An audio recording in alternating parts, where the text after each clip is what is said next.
In a moment, we're going to hear from Captain Mark Bergman. He's the commanding officer of Special Victims Unit. He's going to give us a briefing on the investigation as it stands and an arrest of an individual pertaining to the sexual assault pattern that unfolded over the weeks and months in South Philadelphia. But first, we're going to hear from Police Commissioner Richard Ross, who's going to offer some opening remarks. So we're going to ask that we give Commissioner Ross our attention, then Captain Bergman, and then we'll open up for questions, okay? All right, Commissioner Ross. All right, good morning.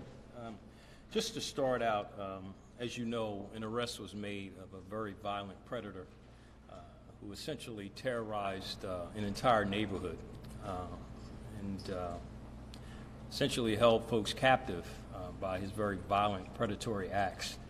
But through the work that was done through Special Victims, Captain Bergman in particular leading that investigation along with his investigators, they did an outstanding job of running down leads from the very first moment that they saw a connection and a pattern developing. And I can't say enough about the public and the community and how they assisted us in this investigation in giving a plethora of tips that undoubtedly helped us, and the captain will expound on that a little bit later. So again, they did a fabulous job running this down. We had to get this predator off the street, and they were successful in doing that.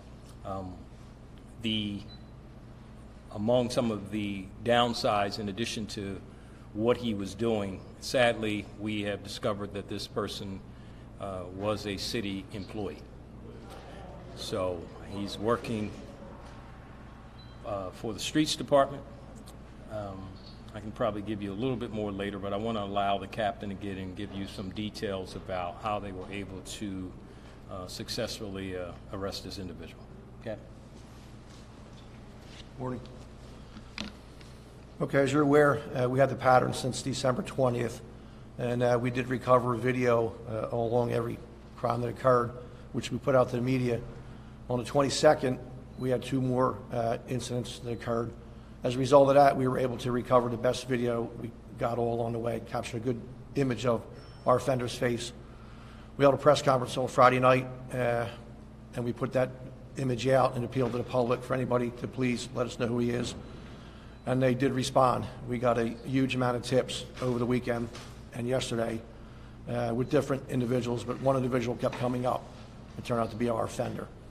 So based off that information, we were able to go out and get several identifications on several of our jobs. And yesterday afternoon at about 4:40, we executed a search warrant on our offender's residence in the 2200 block of Earp Street. He was home at the time. At that time, we took him into custody, and we were able to search the property. We recovered some clothing that we believe he used during these assaults. We also recovered his cell phone. And 2 doors away in an abandoned property, we recovered a bike matching the bike used during these crimes. This male has been identified as Safeen Williams. He's a 37-year-old black male from 2236 Earp Street. At this point in time, he has been charged with 4 of the offenses. He's charged with the rape that occurred on the 22nd of February at 400 block of Mifflin Street.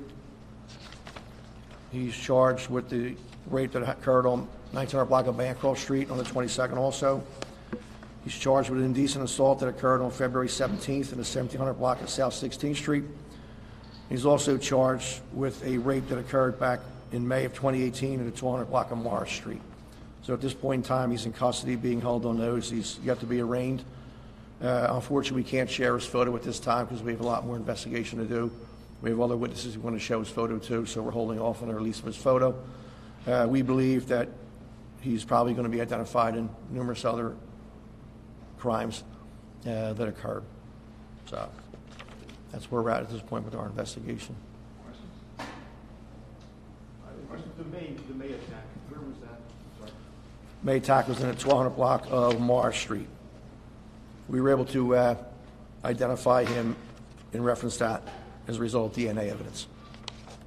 We have DNA evidence on numerous of the other crimes that we're investigating, and we're checking now. Our forensic science unit is checking now to see if he matches in those.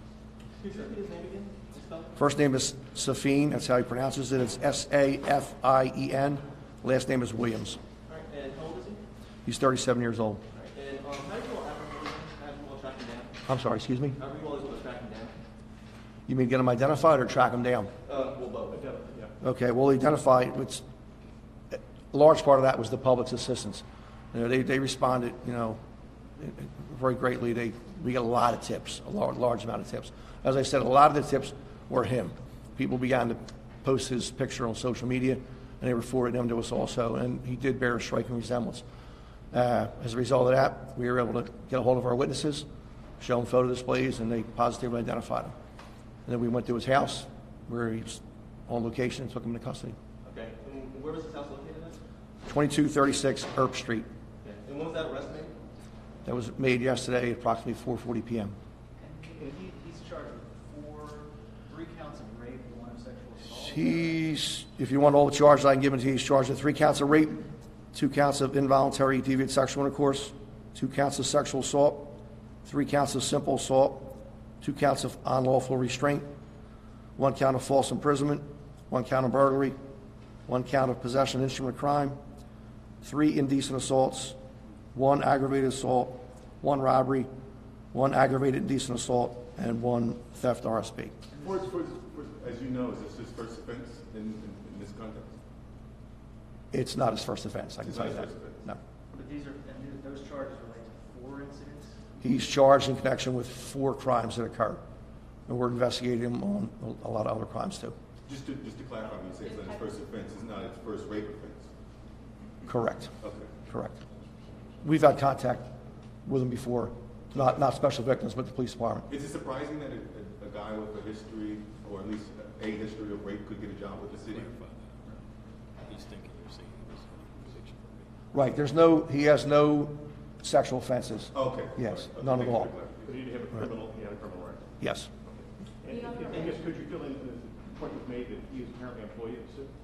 Yeah, I'll take back to So, yes, we've got information that he was hired July of last year, 2018, that he serves in the capacity of unskilled laborer, and that's all we have right now.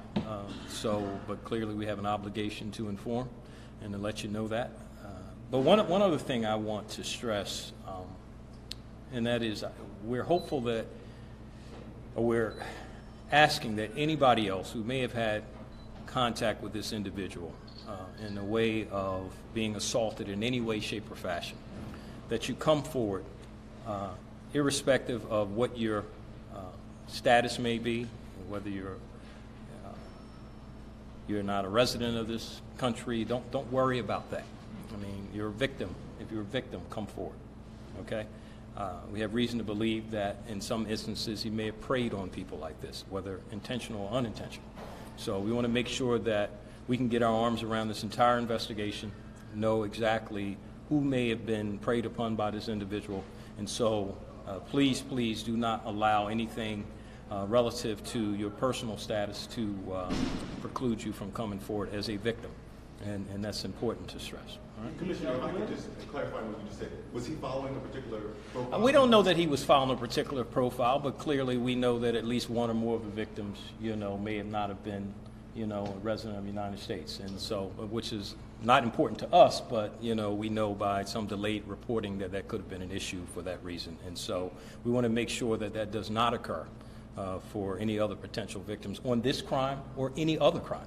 If you're a victim, you're a victim. That's all you are to us. We're not concerned about your status, and it's important to emphasize that. And again, it's not just about this incident, but have reason to believe that there, could be others, and we want to make sure that that's not an obstacle for people. All right? Do you have any information that his position with the city played any other role in what he was doing in terms of who he was targeting for? No, I don't think, and Captain, you can step up and tell me if I'm wrong. I don't believe so. Given proximity to where he was doing it versus where he was stationed and working, I don't believe that's the case. But, the investigation is ongoing. So I don't want to say with absolute certainty that's the case, but I think preliminarily there's nothing to suggest that that's the case. Is that correct? Yeah, at this point in time, we believe that his employment status had no bearing at all on these crimes. Now, when you say you worked for the city, was he a contracted employee, or was it any specific department or office? He was an employee for the streets department, and so he hadn't worked here that long. July said I would have gave him 7, 8 months, give or take, but he was an employee. And it's safe to assume that he no longer is employed by the city at this time? I think it's safe to say that, right? As far as the victims and some of the cameras, can you just describe, was it the victims, I don't want to say was it the victims' homes, but was it public cameras that helped you and helped the public lead to identifying? It was both. It was both city cameras and private cameras. Each time the crime occurred, we went out and scoured the neighborhood. We worked from the point where it happened and worked our way out. And we did recover a lot of video. We recovered a lot of video that we believe was our offender. Unfortunately, it showed him on a bike, but he just was too far away to see his face. But we believe it was him, operating, patrolling, looking for victims. And do you have video or some version of pictures in each one of these attacks? Not every single one, but in most we did. Most we captured it. Is there any indication he knew his suspects or these strangers in the No, strangers. Was all these crimes taking place on the street, or did any involve breaking and entering? They all started on the street. He would follow them, and when they got to their place of business or their apartments, he would push them inside or attempt to push them inside. And of all the charged cases here, was he on the bike? Did he follow people on the bike? Do you know that, or is that? I believe he was on a bike for all of them. I'm not sure. I'd have to go back. He wasn't seen on the bike on every single one. We believe he was. Top of my head, I can't tell you off the top of my head whether he was on a bike each one. Did he use a weapon in any of these? He did. He did. He was armed with a knife. In almost every single case, he produced a knife. And in some of the cases, he struck his victims most times. He punched them in the head. And in one particular case, our victim struggled with him and was cut with a knife. I know yesterday there were reports that there was a person of interest in custody. Is this that same person, or is this? Was it yesterday? Yeah. Yes. Did you find it? We did not. The other charges the other cases that you said you're still looking at him for, are they sexual assaults? Yes. They're sexual assaults, rapes, and also indecent assaults. We're going back and look at all the previous jobs. We're going back quite a ways looking for some. Obviously, we found one in May of 2018. How far back are you going? We're going to go back quite a bit, several years. Several years. 5 years? I would say 2 years. 2 years, we're going to go back, yes, to 2016. That I don't have. Did he display the knife when the victims? Did they see the knife? Oh, absolutely. And he threatened with it? Yes, he did, yeah. And what did he say to them what was the exchange? I understand there was one we had talked about where there was a hug involved, where he went up and said something. Yeah, most of them, we found that he had some type of awkward comments he would make. The first one that was part of this pattern, he asked our victim for a hug. And she said she didn't want nothing to do with it, but she figured if she gave him a hug, he would go away, which he did. At that point, he assaulted her. Other ones, he asked for a kiss. Just odd, awkward statements that he would make when he approached them. You found clothing or something in there, some distinguishable kind of attire, whatever it was, you passed the video. We believe, yes. We believe. Was it distinguishable? I mean, I guess it was, because if he's asking odd questions, I don't know if he's wearing odd clothes or what. We believe that the one item that he had was distinguishable. Not unique, but distinguishable. Was there anything else about what he would do? Did he attack at a time of day or a time of night? Were there any commonalities between the types of people? Almost all of our crimes occurred between the hours of about 11:30 to about 6 a.m. So it was all like midnight to 8 type hours. And then the only other question is, you said for the most recent that we talked about with the South Philadelphia, it was about 9 different assaults. And then on top of that, you're going back years to look at it. We are going back historically and looking at crimes he may have been responsible for. Also, to reiterate what the Commissioner said, as a result of media coverage, a lot of people have called, and they're now reporting them now. They didn't want to report them at the time. So right now, 9 victims. We have 9 instances. 2 of them were interactions that our offender had with our witnesses. A crime did not necessarily occur, but was about to occur. They were just aware enough to know something was getting ready to happen, and one of them ran in the house first. We believe it's our offender. Gotcha. So how many confirmed victims would you say? Well, at this point, I would say 7 confirmed. But other people have reported over the weekend as a result of media coverage, and we're going back and look, so. But he's only charged, He's charged in connection with 4 separate incidents yesterday. 3 of them being in that period between December and February. 3 of them part of this pattern, yes. 1 outside that period, earlier in May of 18. Yes, that's correct. So is that, okay. Trying to keep numbers down. I mean, there's a 10th incident then. We've had, like I said, over the weekend, we've had other incidents reported that we believe are him. When the witness or complainant saw the media coverage, they also believed it was him. They were unreported. They came forward now. We're now looking into them now. Did he live by himself? He lived there with his mother. And this was all in South Philadelphia? So far, the only ones that we found are in South Philadelphia, yes. Can you confirm his physical profile? Was he a physically imposing guy? I would say no. He's shorter. He's small. Okay. So under 5'7", or about 5'7"? I don't know his exact height, but I would say under 5'7", yeah. Okay. He's not big at all. Not big. No. I know you all released surveillance video. That is the guy in the video, right?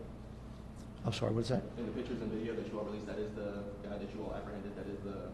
That's what we believe, yes. That's him, yes. All right, thanks a lot, guys. Thank you.